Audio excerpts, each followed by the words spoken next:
ప్రభు పేరుతో మీ అందరికీ ప్రైజ్గా. కీర్తనలో 34:19 నీతిమంతుడికి కలుగు ఆపదలు అనేకములు, వాటన్నింటిలో నుండి యెహోవా తప్పించును. నేను నీతిగా జీవిస్తున్నాను, యథార్థంగా జీవిస్తున్నాను, నా వల్ల ఏ లోపం లేదు, అయినా కూడా ఏంటి కష్టాలు బాధలు అని మనం ఒక్కోసారి ఆలోచిస్తుంటాం. ఆలోచించినప్పుడు మనం వేరే ఆలోచనలు వస్తాయి, చెడ్డ ఆలోచనలు సాతాను తెప్పిస్తుంది. కానీ మనం దేవుని వైపు చూడాలి. ఆ సాతాను ఆలోచనలు మనం తీసుకోకూడదు. ఎందుకంటే యోబు ఏం తప్పు చేస్తాడని ఆయనకి అన్ని శ్రమలు కష్టాలు వచ్చినాయి. వాటన్నిటి నుంచి దేవుడు విడిపించాడు. మనకు అన్ని కష్టాలు పెట్టట్లేదు. ఏవో చిన్న చిన్న శ్రమలు, ఇవన్నీ కూడా దేవుడు తీసివేస్తాడు. మనం ఆయన వైపే చూసుకోవాలి.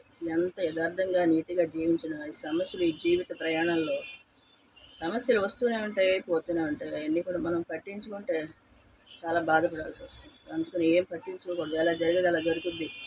దేవుడు మనకి ఏది మంచిది అదే చేస్తాడని అనుకుని దేవుళ్ళ ముందుకు సాగిపోవాలి.